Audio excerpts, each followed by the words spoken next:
Hello, everybody, and welcome to the West Ham Way YouTube channel. You already know who I am. Today, I'm joined by Dave from Talking Wolves. Dave, how are we doing, mate?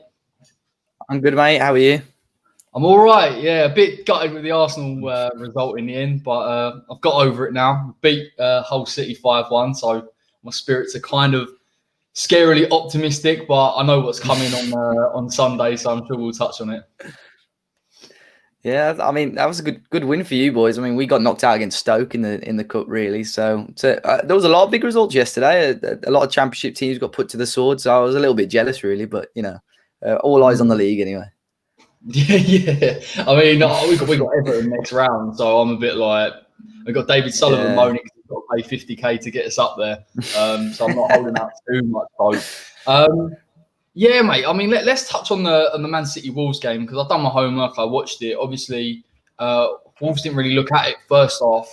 City got their goals, were really impressive in behind. But second half, you showed a bit of form. Obviously, the Jimenez goal was a great goal as well. Yeah, it was a little bit of an annoying game, really, because if we played like we'd done in the second half, in the first half, and didn't make a couple of silly mistakes, I think we could have got something out of the game.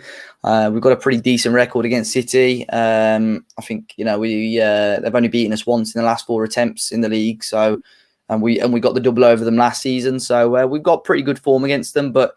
Yeah, we started off really slow. I think it was obvious that we played Adama at right wing back. It's just not his position. You could tell that, I think. And then Romain Saiss giving away a penalty quite stupidly. So, yeah, just simple mistakes really gave City a literally 2-goal head start going into half time. They didn't really have to get out of first gear in the second half, but we did put them under a bit of pressure. We probably should have scored 2 or 3 goals ourselves, but I think their goal right at the end was unlucky for Wolves, but I think City, over the 90 minutes, City deserved the win. Promising signs in there, but there was still loads that Wolves can work off, loads Wolves can work on from that first half performance anyway.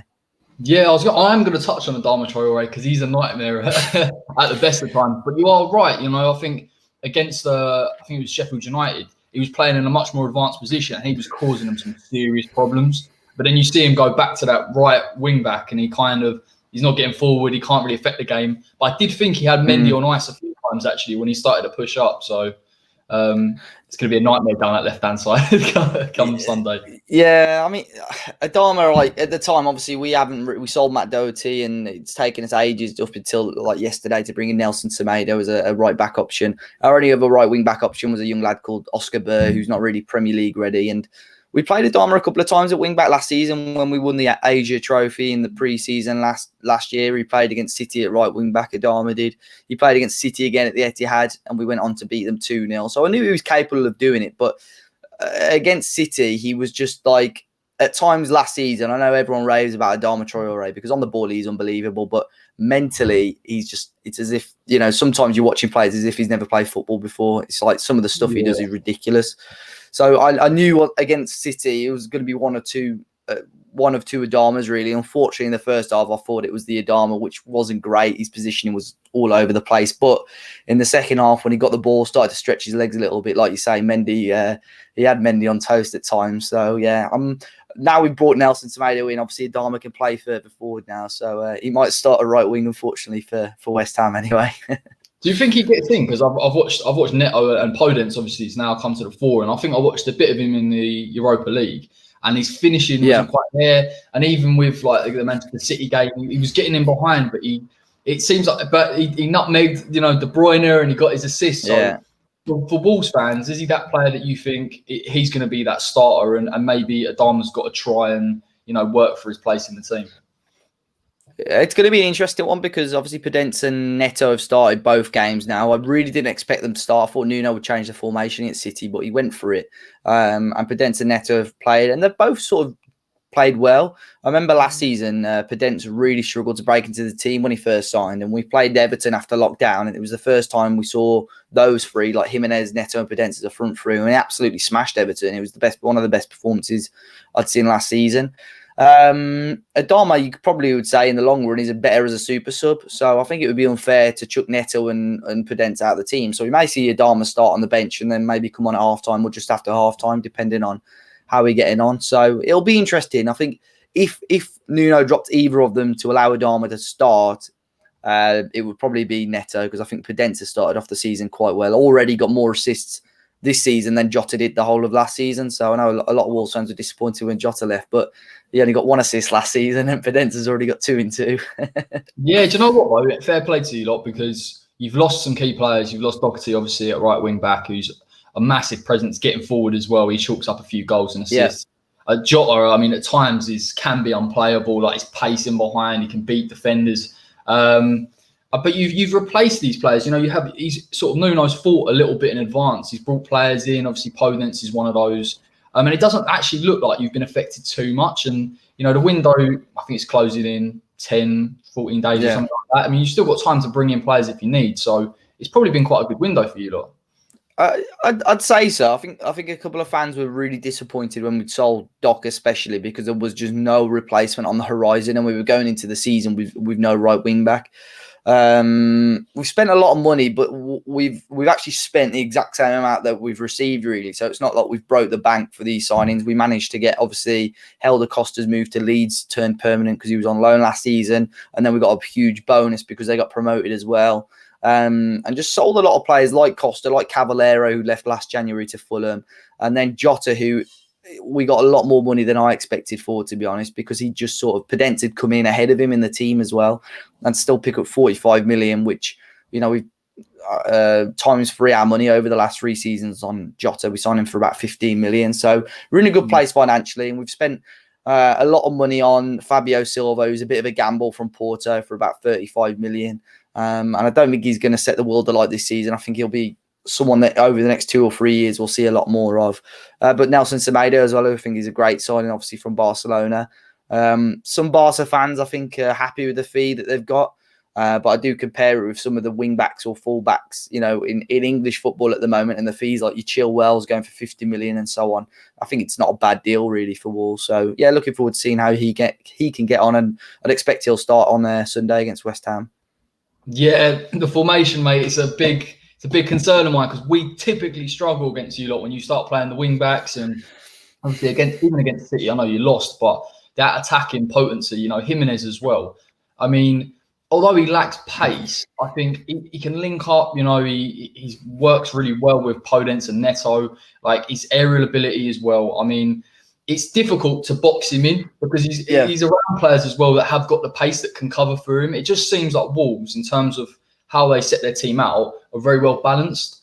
And I think with us, typically our wing backs are the sort of problem areas. And obviously against Arsenal, we started pushing them up a little bit more, brought Masuaku in, pinned Arsenal back. I mean, it allowed us to get a bit more pressure in the opposition sort of final third. We're going to have to do that against you lot. We're really going to have to kind of nullify it. But having said that, you know, the ability of Neves and Moutinho to link up with Jimenez and then turn in behind, there's so many things about Wolves that you've got to be wary of. So I am massively concerned at how we're going to deal with it. Yeah, the transit. That's one of the best things I think about our system. It's like, you know, in transitions, when you're defending, you've got your 5 at the back, you've got your 2 wing backs and 3 centre backs, and then you've got your 2 central midfielders. So there's at least 7 players back then. And when you're attacking, you've got your 3 attackers, your 2 wing backs, and your 2 central midfielders. So you've almost got like another 7 going forward as well. So that's one of the best things about it, transitional play.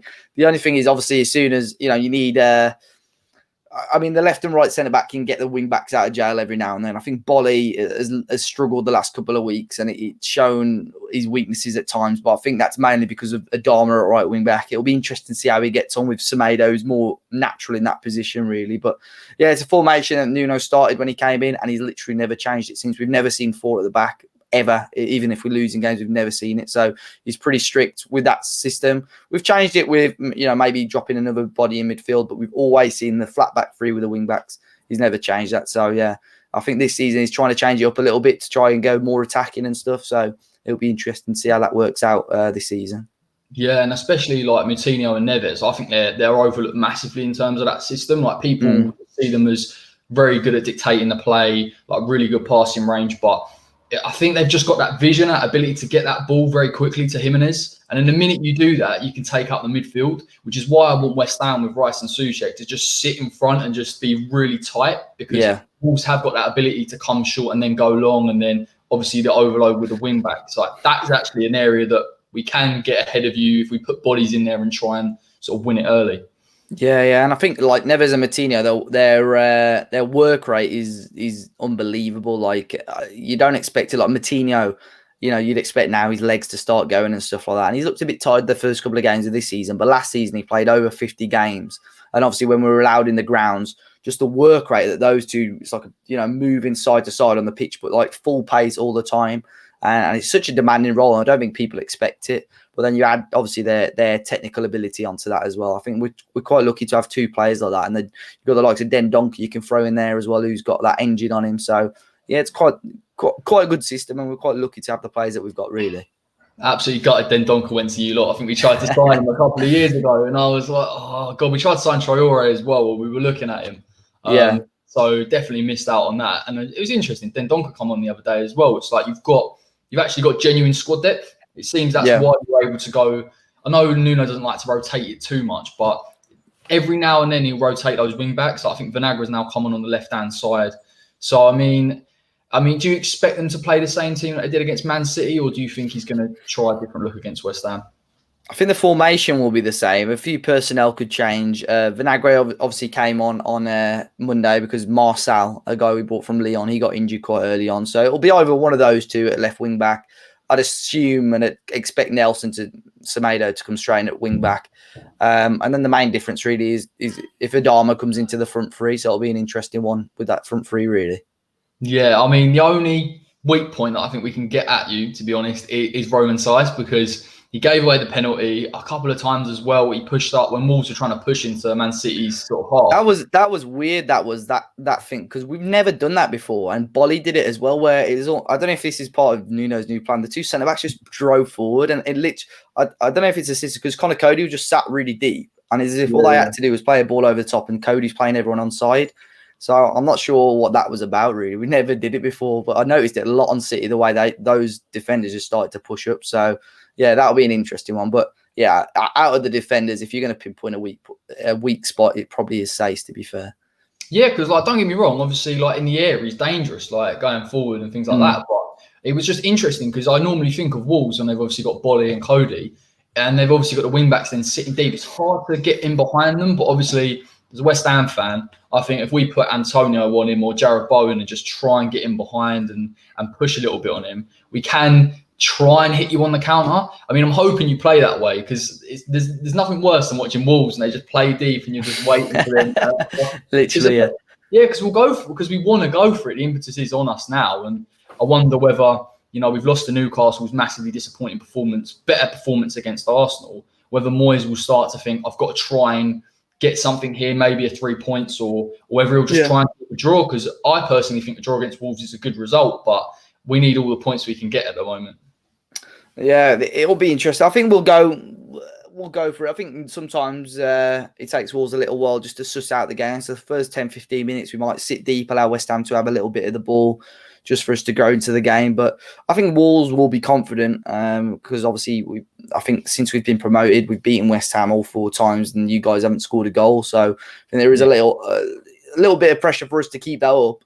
And it is going to be a tough game because I saw how you guys played against Arsenal. You gave them a good game at times. I know Moyes was disappointed with that as well. So yeah, it'll be interesting to see how it plays out really. Yeah, it hinges, mate. We've got obviously in that Carabao Cup fixture, obviously Yarmolenko got 2 assists, 2 goals. Allaire scored again. We've got Anderson, Lanzini playing well, and people say it's against League One opposition, which I do get. But just the way we play in these cup competitions with these attacking players, we can cause serious problems. But Moyes is a very defensive-minded manager. He plays people like Fornals on the left wing where, yeah, he's got good work rate, but he's not going to get in behind your defence. And I think when we saw you against City, when they were sort of getting a number 10 to drop in and sort of Sterling running behind, you can start to pull that back 3 apart, but you have to push up in order to do it. I'm trying to take that impetus. Yeah. I think you're right. As soon as you start putting pressure on us, it'll be interesting. And yeah, you guys have got some capable attackers, capable players, set pieces as well. I think you can cause a problem on. Like Souček's been popping up, obviously after lockdown. I think he got a couple of goals in here as well.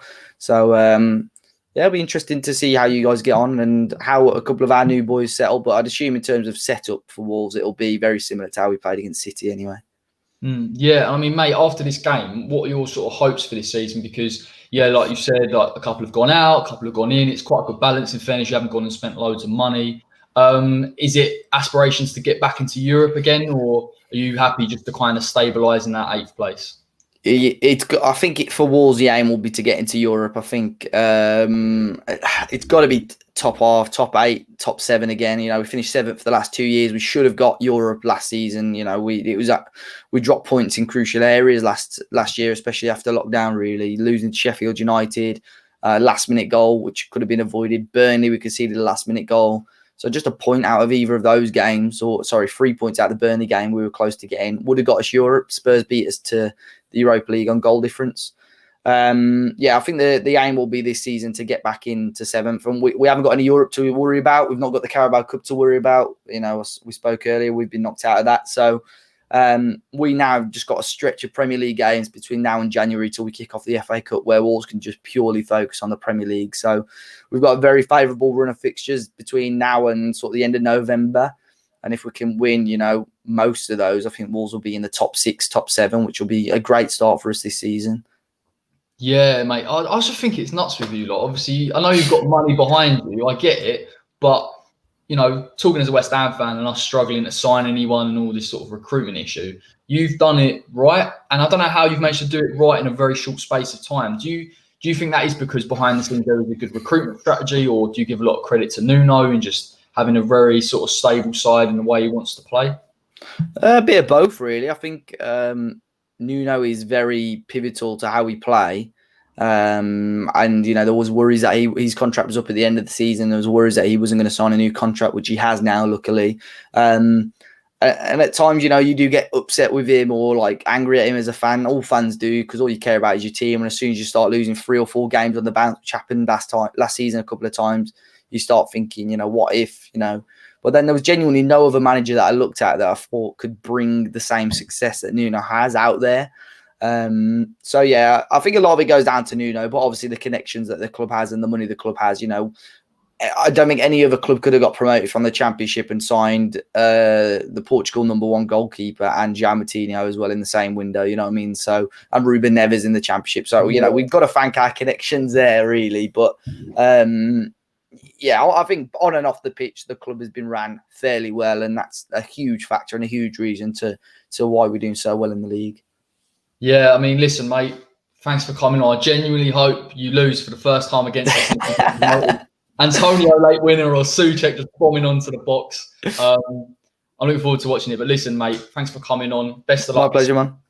Cheers, mate. Thank you. Yeah, my pleasure. Cheers. No worries. Take care.